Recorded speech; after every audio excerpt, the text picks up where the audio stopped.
पृथ्वी की सतह से 1 लाख मीटर ऊपर 100 किलोमीटर ऊपर लगभग पृथ्वी का वातावरण, पृथ्वी का वायुमंडल, एटमॉस्फेयर लगभग खत्म हो जाता है और यहां से शुरुआत होती है अंतरिक्ष की, घुप काले अंधेरे की। जी हां दोस्तों, जब भारत के पहले एस्ट्रोनॉट राकेश शर्मा अंतरिक्ष में पहुंचे थे तब उनसे तत्कालीन प्रधानमंत्री इंदिरा गांधी ने पूछा था कि अंतरिक्ष से भारत कैसा दिखता है।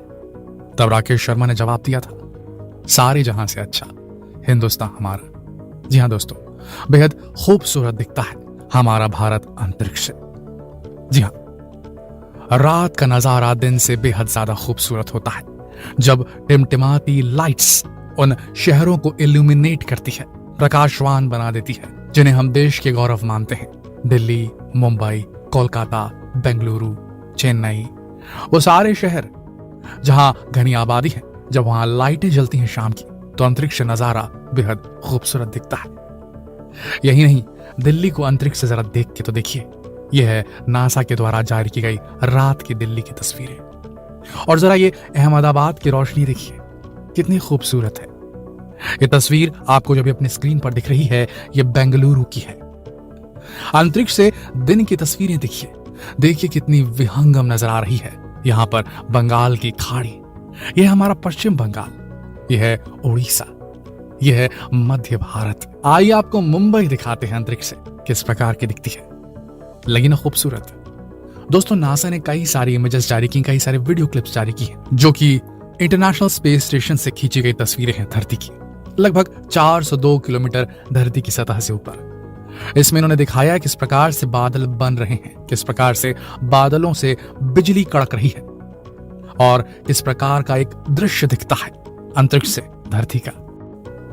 भारत बेहद खूबसूरत नजर आता है दोस्तों अंतरिक्ष से। इवन हर देश जहां की भी आप तस्वीरें लें अंतरिक्ष से बेहद खूबसूरत नजर आती है। बात करें चंद्रमा से धरती कैसे दिखती है, तो चंद्रमा से एकदम अलग दिखती है हमारी धरती। आपने धरती पर चांद को अलग अलग रूपों में देखा होगा, आसमान में अलग अलग कलाओं में देखा होगा आपने, कभी अमावस तो कभी पूर्णिमा, कभी आधा चांद। जी हाँ दोस्तों, कुछ ऐसी अटखेलियां हमारी धरती करती है चांद की सतह पर। लेकिन हाँ, चांद का एक इलाका ऐसा भी है जहां से धरती दिखती ही नहीं है, और वो है dark side of moon, far side of moon. वो इलाका जो कभी धरती की तरफ अपना चेहरा घुमाता ही नहीं, मानो शर्मा गया हो।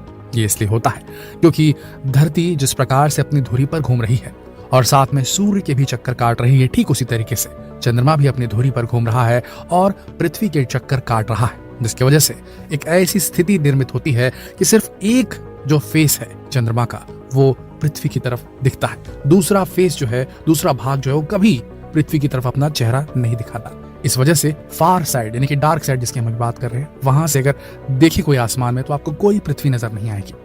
तो अगर कभी आगे जाकर प्लॉट बिकने शुरू हो जाएं चांद पर, क्योंकि जिस हिसाब से चल रहे हैं ये मिशंस, भारत का चंद्रयान 3 भी पहुंच चुका है, पहुंचने ही वाला है, करीब पहुंच चुका है चांद के, और बहुत सारे भी मिशंस और चलने वाले भी। आर्टेमिस अकॉर्ड जिसमें काफी सारे जो है मिशंस भेजे जाएंगे नासा से, जिसमें मैंड मिशन भी होंगे। एक बार फिर से इंसान जो है चांद की धरती पर उतरने वाला है। कुल मिलाकर वहां बस्तियां आने वाले समय में जरूर बसेंगी और हो सकता है वहां स्पेस टूरिज्म भी शुरू हो सकता है कि लोग वहां रहना भी शुरू कर दे, अगर पानी की खोज सही तरीके से हो सकी।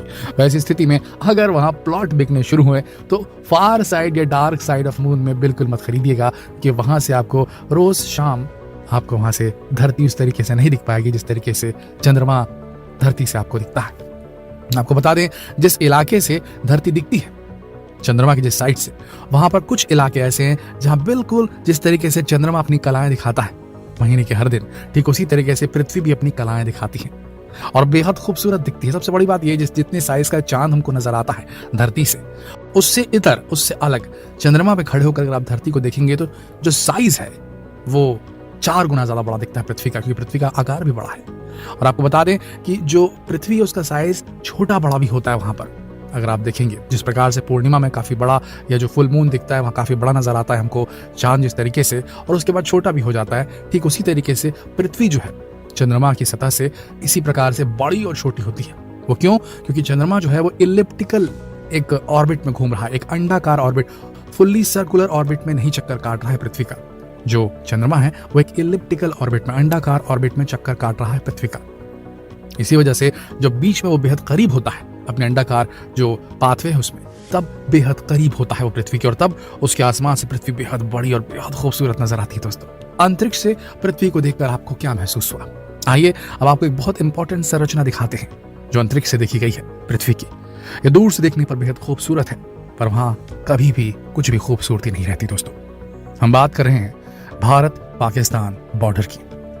अंतरिक्ष से देखने पर यह बॉर्डर इस प्रकार का दिखता है, बेहद खूबसूरत, लेकिन वहां वैमनस्यता, एनिमोसिटी कितनी ज्यादा है पाकिस्तान और हिंदुस्तान के बीच, हम सब देख सकते हैं। दोस्तों, अंतरिक्ष में खड़े होकर पृथ्वी को देखना एक मेडिटेटिव प्रोसेस है। कहा जाता है कि एस्ट्रोनॉमी यानी कि खगोल शास्त्र जो है वो एक मनुष्य के अंदर, एक इंसान के अंदर, एक ह्यूमन बीइंग के अंदर एक कैरेक्टर बिल्डिंग प्रोसेस करता है, क्योंकि जब हम दूर से किसी चीज को देखते हैं, उस पे खड़े होकर नहीं, उससे दूर हटकर किसी चीज को देखते हैं, तो हमें उसकी असल चाल पता चलती है। जब दो लोगों के बीच में द्वंद्व होता है, युद्ध होता है, तो शास्त्रों में भी कहा गया है और कई स्पिरिचुअल लीडर्स भी कहते हैं, इवन साइकोलॉजी में भी कहा गया है कि हमेशा अपने से हटकर एक थर्ड पर्सन व्यू में अपनी हरकतों को देखना चाहिए। आप समझ जाएंगे कि आप सही कर रहे हैं कि गलत, और आप फिर सही डिसीजन ले पाएंगे। ठीक उसी तरीके से अंतरिक्ष से जब हम पृथ्वी को देखते हैं तो जानते हैं दुनिया की सबसे ऊंची जो इमारत है बुर्ज खलीफा 828 मीटर ऊंची, कितनी सी दिखती है? मतलब बेहद छोटी, टाइनी। हिमालय 8828 मीटर ऊंचा, कितना दिखता है? एक झीनी सी पतली सी लाइन की तरह। ये हिंदुस्तान बॉर्डर देखिए किस तरीके से दिख रहा है, ऊपर से खूबसूरत पर अंदर से बेहद काला। नीचे उतर कर देखेंगे तो आपको स्थिति खराब मिलेगी, लेकिन ऊपर से देखें तो वो भी बेहद खूबसूरत है। दोस्तों, हमारे पास सिर्फ एक ही धरती है, सिर्फ एक, जहां पर जीवन की खोज हुई है, जहां पर जीवन पनपता है। एक भी ऐसी जगह नहीं मिली है हम सबको जहां पर हम जाकर बस सके। कोई भी जगह नहीं है अंतरिक्ष में अभी तक हमने जिसकी खोज की हो, जहां पर जीवन मिला हो। सिर्फ एक पृथ्वी हमारे पास में। यहीं हम अपने माँ बाप के साए में बड़े होते हैं, यहीं हम अपने साथी को खोजते हैं, यहीं हम अपने बच्चों की परवरिश करते हैं, उन्हें बड़ा होते देखते हैं। यही वो जगह है जहां एक किसान बनता है, यही वो जगह है जहां एक इंडस्ट्रियलिस्ट बनता है, यही वो जगह है जहां एक चोर बनता है, और यही जो जगह है जहां एक न्याय देने वाला बनता है। यही वो जगह है जहां एक करप्ट पॉलिटिशियन बनता है, और यही वो जगह है जहां एक ईमानदार नेता बनता है। यही जगह है हमारे पास। हम इसका किस प्रकार से इस्तेमाल करेंगे हमें सोचना होगा। दोस्तों, हमें कहीं से बाहर से मदद आती नहीं नजर आ रही है। एक छोटी सी, टाइनी सी, एक धूल के कण के बराबर पृथ्वी पर रहते हैं हम। इस ब्रह्मांड में, इस वृहद बड़े से ब्रह्मांड में कहीं बाहर से कोई मदद नहीं आएगी हमें बचाने के लिए। हम जो हैं बस हम वही हैं, जितने हम हैं उतने ही हैं, कहीं और जीवन नहीं है। कोई नहीं आएगा हमें बचाने के लिए। ये जानकर आपके दिल में बात जरूर आई होगी कि हमें जरूरत है ज्यादा प्रेम से रहने की, आपस में न लड़ने की। अंतरिक्ष से अगर पृथ्वी को एक बार देख लिया जाए तो ये भावना अंदर महसूस होती है। क्या आपके दिमाग में, आपके दिल में क्या ये विचार उत्पन्न हुए? क्या आपको समझ में आया कि हम कितने गलत थे, किस भ्रम में जी रहे थे कि हम कितने इंपॉर्टेंट हैं?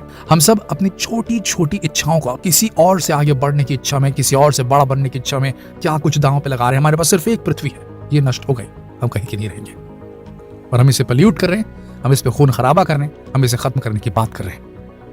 जीवन को एक मौका दिया है प्रकृति ने, उसे इस तरीके से ना छीनिए। एक बार सोचिए। आप लोगों से हाथ जोड़कर निवेदन है, जितना हो सके इस वीडियो को शेयर कीजिए, फेसबुक पर, व्हाट्सएप पर, यूट्यूब पर। जल्द मिलते हैं आपसे अगली वीडियो में, तब तक के लिए आप सबका इस वीडियो के अंत तक बने रहने के लिए दिल से धन्यवाद।